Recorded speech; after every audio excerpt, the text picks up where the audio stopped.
या Indian economics. राष्ट्रीय आय। किसी देश की राष्ट्रीय आय साधारणतः एक वर्ष में उत्पादित समस्त वस्तुओं एवं सेवाओं के मूल्य का योग होता है। इसमें से वस्तुओं एवं सेवाओं के उत्पादन हेतु प्रयोग की गई मशीनों एवं पूंजी हाथों को घटा दिया जाता है तथा विदेशों से प्राप्त विशुद्ध आय को जोड़ दिया जाता है। इसका मतलब ये हुआ, इसमें से पूंजी हाथ को घटा दिया जाता है, इसमें विदेशों से पर्याप्त विशुद्ध आय निर्यात या आयात की वजह से जो होती है आय उसको जोड़ दिया जाता है। यह वस्तुओं और सेवाओं दोनों के मौद्रिक मूल्य का योग होता है।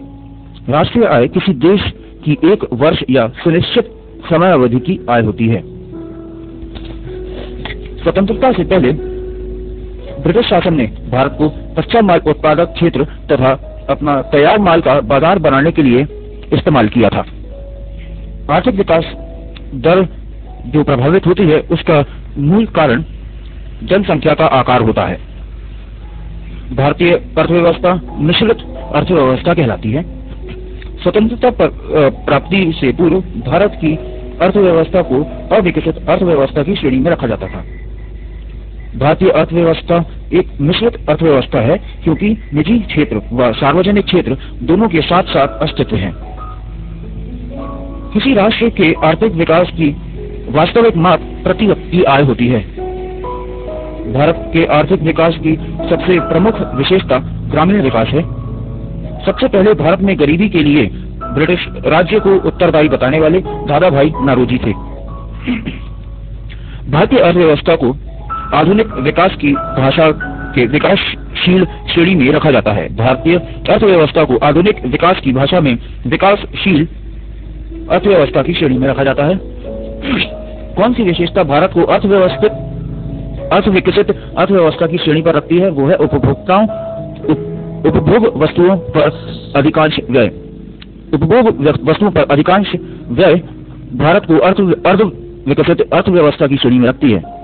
भारत में अंग्रेजों से आने के पूर्व सामंतवादी अर्थव्यवस्था थी।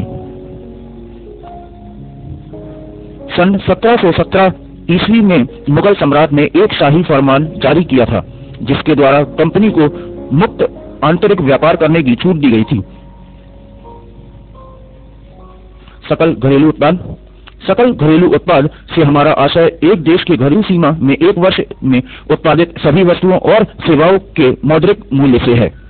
अर्थव्यवस्था के अनेक क्षेत्रों में उत्पादन क्रिया चलती है जिसमें कपड़ा, चीनी, स्टील, खाद, गेहूं आदि वस्तुओं तथा सरकारी प्रकाशन, बैंक, बीमा तथा परिवहन आदि सेवाओं का निर्माण होता है।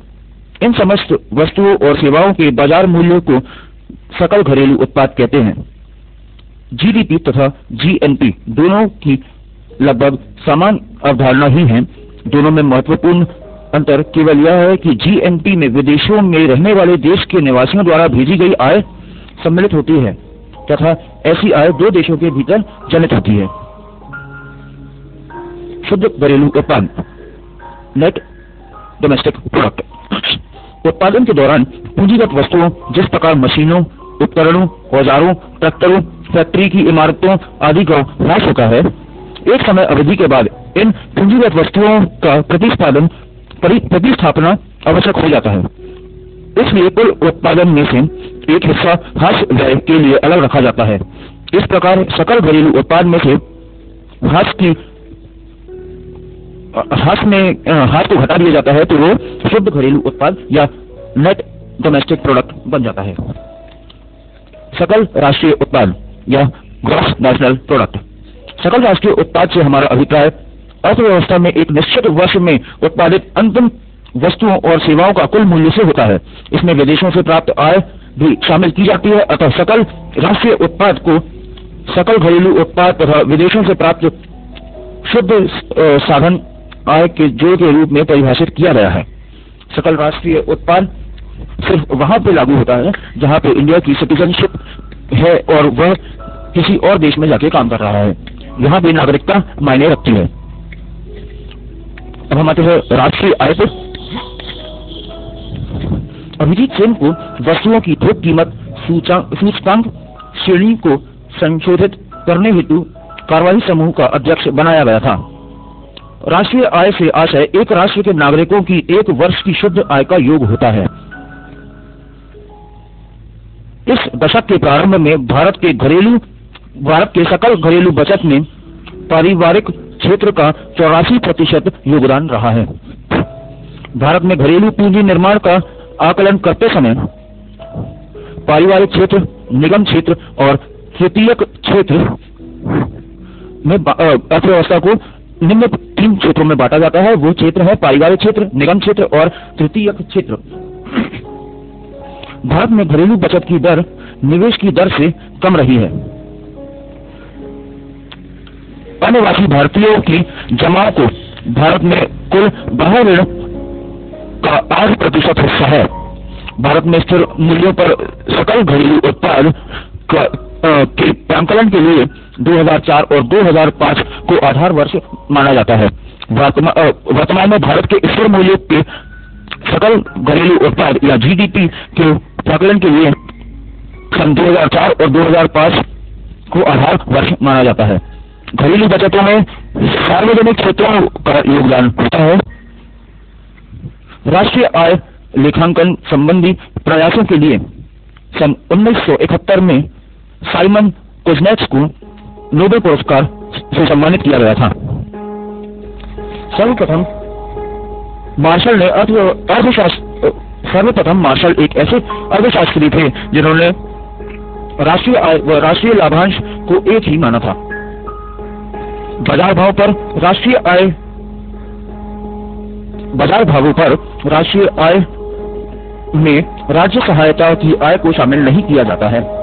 कुल राष्ट्रीय उत्पादन ज्ञात करने के लिए कुल राष्ट्रीय आय से संबंधित होती है। कुल राष्ट्रीय उत्पाद या साधन कीमत पर ज्ञात करने के लिए कुल राष्ट्रीय उत्पाद में से एक अप्रत्यक्ष कर घटाकर सरकारी सहायता जोड़ी जाती है। अल्प विकसित अर्थव्यवस्था। इस संबंध में योजना आयोग का मत है कि एक अल्प विकसित देश वह है जिसमें एक ओर अधिक मानव शक्ति बेकार हो तथा दूसरी ओर प्राकृतिक संसाधनों का पूर्णतः विदोहन न हो। आर्थिक विकास एवं वृद्धि। अल्प विकसित देशों में आय वितरण की असमानता अधिक होती है। अल्प विकसित देशों में आय वितरण की असमानता विकसित देशों की तुलना में अधिक होती है। विकासशील देशों में गिरी हुई अर्थव्यवस्था का कारण जनसंख्या में वृद्धि है और जनसंख्या में वृद्धि का कारण है ऊंचा जन्म दर और नीची मृत्यु दर। आर्थिक विकास वह प्रक्रिया है जिसमें प्रति व्यक्ति वास्तविक आय दीर्घकाल तक चलती है। विकास एक लक्ष्य है वरन साधन मात्र है बेरोजगारों को रोजगार देने का। विकास एक लक्ष्य नहीं बल्कि बेरोजगारों को रोजगार देने का साधन है। राष्ट्रीय उत्पाद में गणना की जाती है वे वस्तुएं जिनका बाजार में विनिमय हो तथा उत्पादकों द्वारा अपने उपभोक्ताओं के लिए रखी गई हो। जीएनपी ज्ञात होने पर उस वर्ष का एनएनपी ज्ञात करने के लिए पूंजी ह्रास को घटाया जाता है। जीएनपी ज्ञात होने के बाद एनएनपी ज्ञात करने के लिए उस वर्ष के पूंजी ह्रास को घटाया जाता है। विकसित देशों के उपभोग का अल्प विकसित देशों के अनुकरण प्रदर्शन प्रभाव कहलाता है।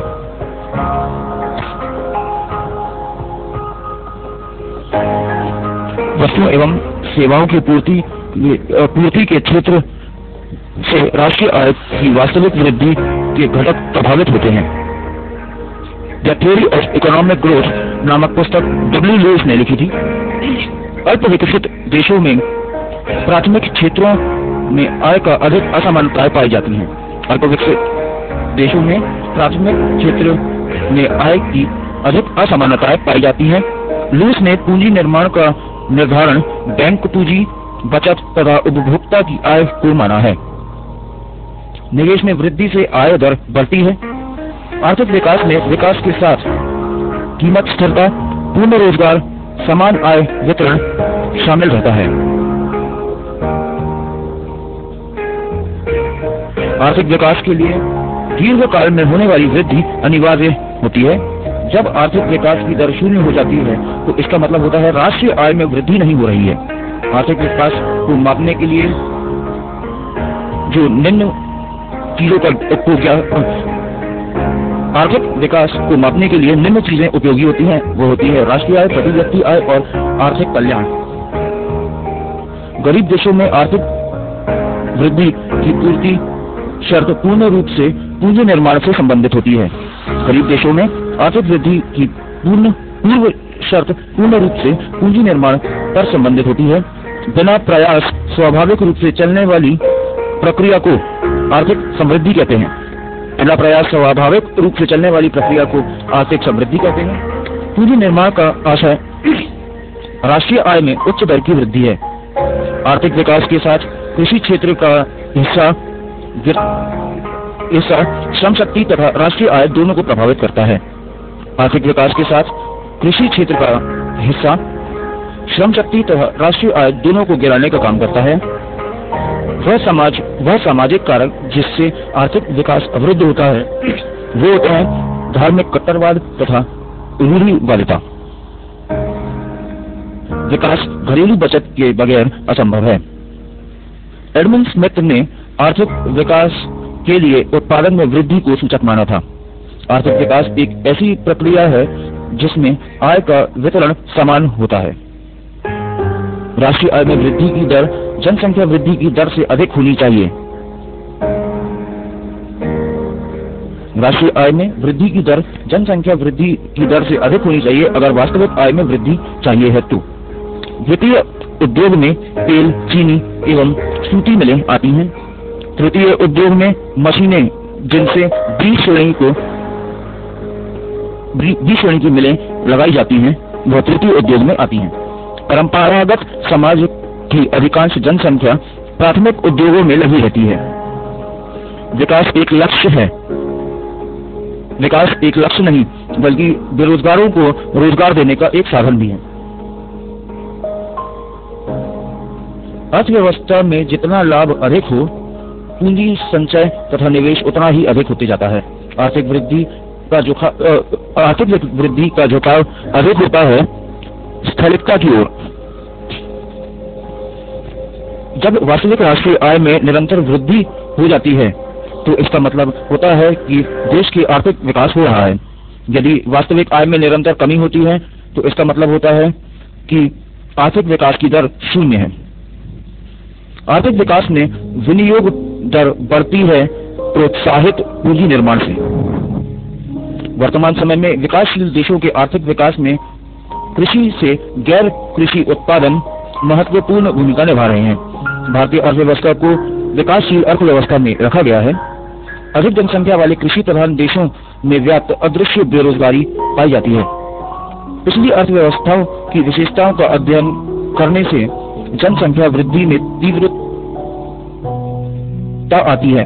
पिछली अर्थव्यवस्थाओं की विशेषताओं का अध्ययन करने से जनसंख्या वृद्धि में बहुत ज्यादा तीव्रता आती है। अर्धविकसित देशों के आय में वितरण की असमानता विकसित देशों से अधिक होती है। सामाजिक उद्यमी पूंजी से आशय सड़क, बंदरगाह, रेल, बिजली, सिंचाई की सुविधा है। सामाजिक ऊपरी पूंजी से आशय सड़क, बंदरगाह, रेल, बिजली, सिंचाई की सुविधा है।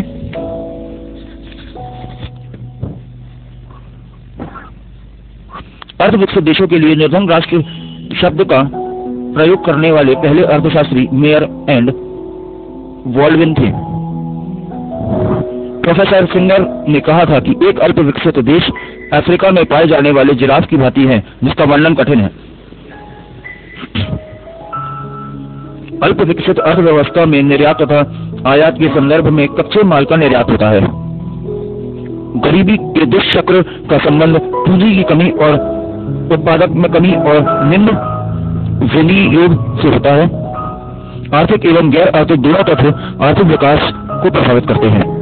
अल्प विकसित देशों में पाई जाती है ऊंची जन्म दर और ऊंची मृत्यु दर। अल्प विकसित देशों में पाई जाती है ऊंची जन्म दर और नीची मृत्यु दर। गरीबी के दुष्चक्र को तोड़ने का उपाय मांग का विस्तार होता है। गरीबी के दुष्चक्र को तोड़ने के लिए जो घरेलू उपाय अपनाए जा सकते हैं वो है मांग का विस्तार, तकनीकी विकास, आधारभूत संरचना का विस्तार। निर्धनता का दुष्कर्म मांग तथा पूर्ति से संबंधित होता है। आर्थिक विकास एक ऐसी प्रक्रिया है जिसमें वास्तविक जीएनपी में वृद्धि पूंजी के आधार पर विस्तृत होती है। विकासशील देशों की एक अंतर्राष्ट्रीय समस्या प्रदर्शन प्रभाव है। विकासशील अर्थव्यवस्था की वृद्धि की प्रमुख समस्या निर्धनता, बेरोजगारी और पूंजी की न्यूनता है। रिकार्डो ने कृषि क्षेत्र को सबसे महत्वपूर्ण माना है। कृषि क्षेत्र को सबसे महत्वपूर्ण माना है किसी भी देश की अर्थव्यवस्था के संदर्भ में।